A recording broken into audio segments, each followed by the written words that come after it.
Babe. You can't tell me not to cry when this is your fault. It's my fault? I told you I was ovulating and you did it anyway, and now I'm pregnant and I'm hormonal and I don't feel good and I know you want to do it and I can't do it because I'm sick. You don't listen when somebody says it's bad time. This was when I was 6 months pregnant with my now 3-year-old. What he did was coercion. Coercion is forcing somebody to do something that they did not want to do. I told him I did not want another child. It was the 4th of July. I had gotten in a party mood, made some bad decisions. I would gladly have 10,000 children if I could. Do I want more with him? No. And that's where I was at in this relationship. He knew she didn't want another child with him, but got her pregnant anyway. I had a 2-year-old. I did not want another one. I was already planning on divorcing him. I had talked to friends about how to get out. I did not want another child. He wanted a child because he had a girlfriend and he wanted me to stay. These weren't the only narcissistic tendencies her husband had. Shortly after that, I was given an engagement ring and told that I was the best thing that's ever happened to him. He's so sorry, blah, blah, blah. I went in after my son was born at 6 months old for a hysterectomy. He did not come to the hospital. He did not answer the doctor's phone calls when they were calling to tell him that I was bleeding on the table and that I needed a blood transfusion just to get the okay. He didn't show up to the hospital for hours after. But getting out of this relationship was harder than expected.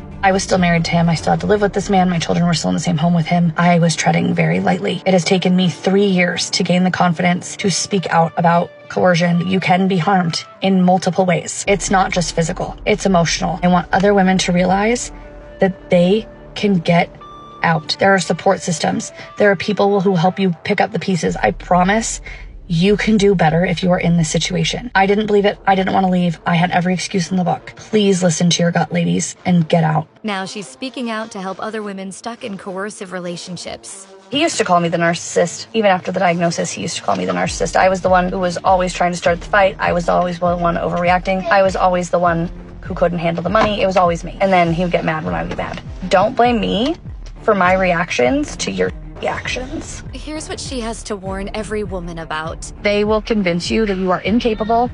They will convince you to stay at home, but then they'll complain that you stay at home and don't work. I was making like $15 an hour working as a paraeducator around my kids' schedules, and he would complain that I wasn't bringing in enough income. So then I was like, okay, well, let me go finish my teaching degree. I have like 4 classes left. And he was like, I don't want to pay for college. He didn't want to pay for college because he didn't want me to be successful. And then he was like, you could never make it on a teacher's budget. I did this last year because newsflash, you gave nothing. And that's with 2 kids in daycare. People can do hard things. They just need to believe in themselves. And after all this, he doesn't even step up for his children. My issue is the fact that you are living in a $4,000 a month rental and my babies sleep in a closet at his house. The point is that you are choosing to live a glorified lifestyle instead of taking care of your kids. I would give anything I had to make sure that my kids have what they need.